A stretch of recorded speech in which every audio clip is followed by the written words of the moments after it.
प्यारे प्यारे बच्चों, विद्यार्थियों, आज बड़े ही आनंद का दिवस है। आज बड़े उत्सव का दिवस है। लेकिन इस आनंद और उत्सव की शुरुआत यदि वास्तव में मानी जाए, हालांकि हम कह सकते हैं कि इस देश में हमको स्वतंत्रता प्राप्त हुई कब हुई? 15 अगस्त 1947 को यह देश तो आज़ाद हुआ। लेकिन वास्तविक रूप से हमें स्वतंत्रता कब प्राप्त हुई, उस बात को मैं आप सब लोगों के सामने बताना चाहता हूँ, विद्यार्थियों को बताना चाहता हूँ। इस देश में वास्तविक स्वतंत्रता यदि प्राप्त हुई है, वो दिवस था 26 नवंबर 1949। 26 नवंबर 1949 को इस देश में वास्तविक स्वतंत्रता हुई। उसे आप गणतंत्र दिवस के रूप में भारतवर्ष में तो मनाया जाता है, लेकिन इस देश का जब संविधान बनेगा, इस संविधान में हमको जीवन जीने का अधिकार मिलेगा, इस संविधान में हमको स्वतंत्रता से रहने का अधिकार मिलेगा, इस स्वतंत्रता से विचरण करने का अधिकार मिलेगा, धन रखने का अधिकार मिलेगा, अध्ययन करने का जो मिलेगा अधिकार मिलेगा, तो वो अधिकार हमको मिला है इस देश के संविधान से। और इस देश के संविधान निर्माता कौन थे? इस देश के संविधान निर्माता परम पूज्य डॉक्टर बाबा साहब भीमराव अम्बेडकर।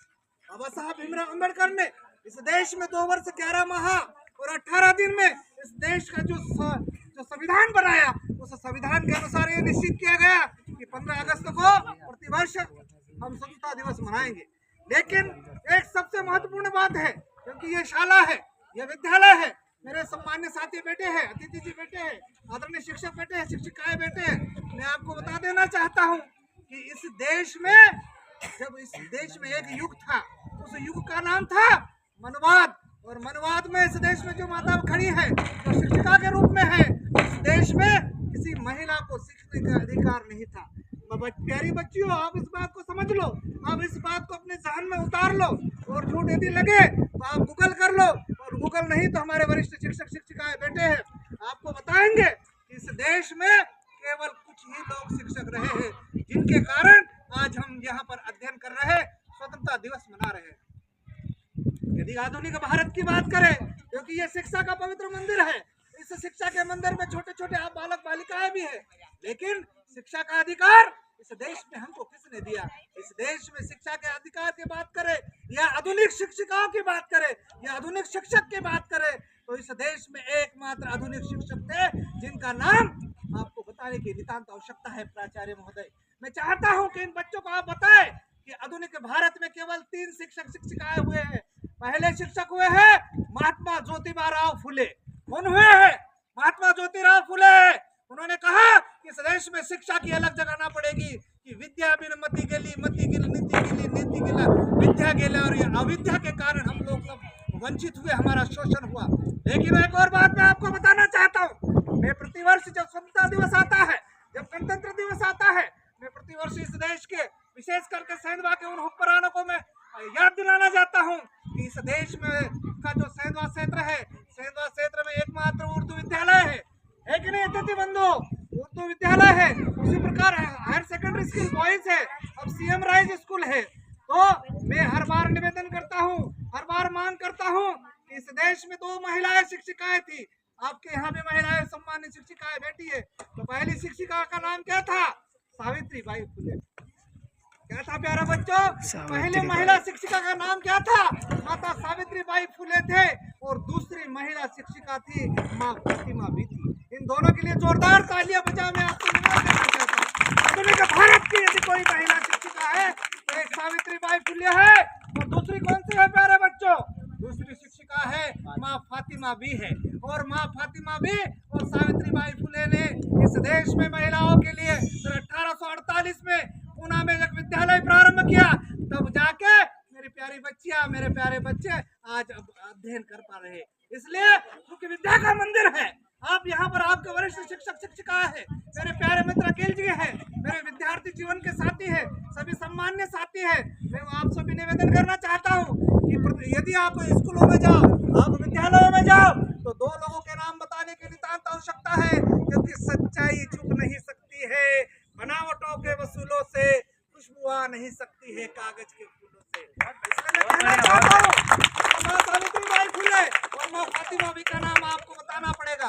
दूसरी बार मैंने सावित्री बाई फुले के जो पति थे महात्मा ज्योतिबा राव फुले, उनके एक मित्र थे, उनका नाम क्या था प्यारे बच्चों?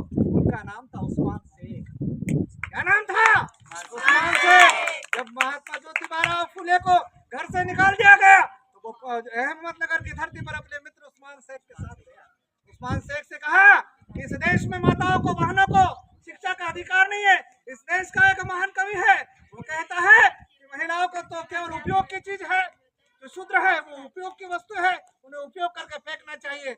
लेकिन महात्मा ज्योतिबा फुले और उस्मान शेख ने इस देश में एक अलग जगाई और इस देश में 1848 में पूना में पहली बार एक विद्यालय का निर्माण किया और उसी विद्यालय के कारण आज संपूर्ण भारतवर्ष में महिलाएं, कोई कलेक्टर है, कोई एसपी है। आप जानते हैं हमारे देश की जो महिला है वो आदिवासी महिला है, लेकिन क्या है, राष्ट्रपति है। यदि उस्मान शेख नहीं होते, माँ सावित्रीबाई फुले नहीं होती और माँ फातिमा भी नहीं होती, तो इस देश का राष्ट्रपति आज एक महिला नहीं होती, प्यारे बच्चों। इसलिए मैं आपको बताना चाहता हूँ, जहाँ तक स्वतंत्रता का सवाल है, इस देश में वास्तविक स्वतंत्रता जब मिलेगी, जब मिलनी चाहिए, जब इस देश की अंतिम पंक्ति का एक व्यक्ति हो, इस देश का अंतिम पंक्ति में बैठा बालक या बालिका हो, यदि उसको हक और अधिकार नहीं मिले, उसको जीवन जीने का अधिकार नहीं मिले, क्योंकि इस देश में पानी पीने का अधिकार भी नहीं था, इस देश में शिक्षा का अधिकार भी नहीं था, इस देश में आरक्षण का अधिकार भी नहीं था, इस देश में आगे बढ़ने का अधिकार नहीं था। इस देश में यदि भाईचारे का, वास्तविक स्वतंत्रता का, प्रेम का, अहिंसा का जो संदेश दिया है वो इन दो शिक्षकों ने दिया है। इसलिए उनके जीवन के चरित्र को आप पढ़िए। आदरणीय प्राचार्य महोदय से मेरा निवेदन है, शिक्षक शिक्षिकाओं से मेरा निवेदन है, इस चरित्र को पढ़िए और ये आने वाले भविष्य है, इनमें से कोई राष्ट्रपति हो सकता है, इनमें से कोई प्रधानमंत्री हो सकता है। इसलिए स्वतंत्रता दिवस तभी सार्थक होगा जब इस देश का अंतिम व्यक्ति की जो महिला है वो इस देश के हुक्मरान बनेगा। लेकिन जब देश में सत्ता का महासंग्राम छिड़ता है, तब इस देश में हमको मदहोश कर दिया जाता है, हमको सांप्रदायिकता की आग में झोंक दिया जाता है, हमको हिंदू मुसलमान के एक जहर पिला दिया जाता है। उस जहर से सावधान होने की नितांत आवश्यकता है, क्योंकि भाई भाई होता है।